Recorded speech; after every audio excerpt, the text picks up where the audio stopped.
তো alright guys, স্ক্রিনে দেখতে পেলেন একটি নর্মাল ফটো থেকে একদম প্রফেশনাল একটি প্রোফাইল ফটো হয়ে গেল। জাস্ট ওয়ান ক্লিকে এই ধরনের প্রোফাইল ফটো আপনারাও কীভাবে করতে পারবেন সেই প্রসেসিংটা আজকে আপনাদের দেখাবো। তো স্ক্রিনটা লক্ষ্য করেন, খুব সহজেই দেখা দিতেছে। তো অলরাইট গাইস, আমরা স্ক্রিনে চলে আসলাম। আমরা দেখাবো ফটো রুম দিয়ে কিভাবে একদম প্রফেশনালভাবে প্রোফাইল মেকিং করবেন। আপনাদের যদি ফটো রুম অ্যাপটা না থাকে, সিম্পলি প্লে স্টোরে আসবেন, আসার পর সার্চ বারে যাবেন, যাওয়ার পর এইখানে লিখবেন ফটো রুম, লিখে সার্চ দিবেন। ফটো রুম লিখে সার্চ দিবেন, দেওয়ার পর দেখেন প্রথমে যে অ্যাপটা চলে আসছে, অ্যাপটা যদি আপনাদের না থাকে সিম্পলি ডাউনলোড করে নেবেন। আমরা যেহেতু ডাউনলোড করে নিয়েছি, আমরা এখানে একটা ফটো রুমে একটা চাপ দিব। দেওয়ার পর একটু লোডিং নেবে, তারপর সবাই সেম ইন্টারফেস পাবেন। এখানে প্লাস আইকনে চাপ দিবেন। তো যে ফটোটা একদম প্রোফাইল ফটো মেকিং করতে চান সেই ফটোটা নিয়ে নেবেন।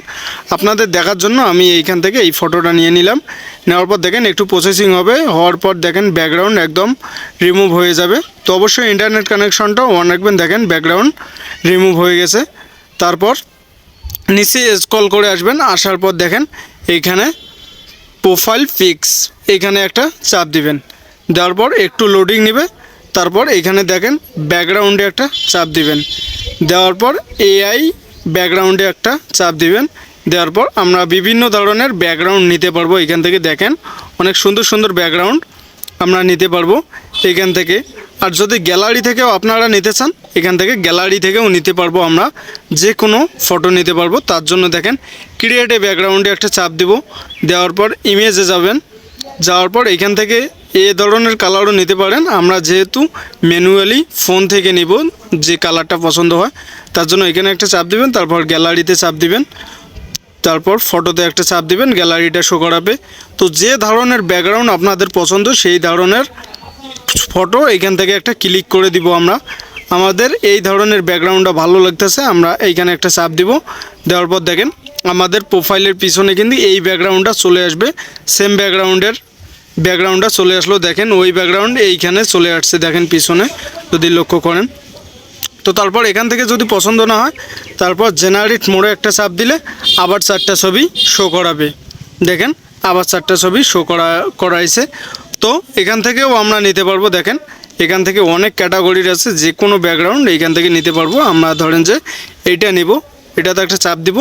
দেওয়ার পর দেখেন আমাদের ব্যাকগ্রাউন্ড আমাদের পিছনে আবার শো করাবে। দেখেন একটু লোডিং নেবে, দেখেন আমাদের ব্যাকগ্রাউন্ডটা পিছনে চলে গেছে। তো এই রকম করে যে কোনো ধরনের ব্যাকগ্রাউন্ড করে নিতে পারবেন। এখান থেকে আমরা ব্যাক দিলাম, দেওয়ার পর আমরা ধরেন যে এইটা সেভ করব। তো সেভ করার জন্য পিকচারে একটা চাপ দিব। দেওয়ার পর একটু লোডিং নেবে, আবার একটা চাপ দিবেন। দেওয়ার পর দেখেন আমাদের এখান থেকে সাইজটা আড়াই বাড়ায় নিতে পারবেন। আমরা যেহেতু এই সাইজে রাখবো, এই সাইজেই থাক।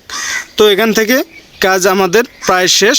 তো আমরা ছবিটা সেভ করে নিব, তার জন্য এক্সপোর্টে একটা চাপ দিব।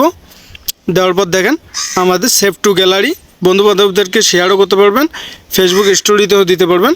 যেহেতু আমরা গ্যালারিতে ছবিটা সেভ করব, তার জন্য সেভ টু গ্যালারিতে একটা চাপ দিলে আমাদের ছবিটা সেভ হয়ে যাবে গ্যালারিতে। তারপর ডানে একটা চাপ দিয়ে বের হয়ে আসবেন। তো অবশ্যই ভিডিওটা যদি ভালো লাগে লাইক সাবস্ক্রাইব করে পাশেই থাকবেন। ধন্যবাদ।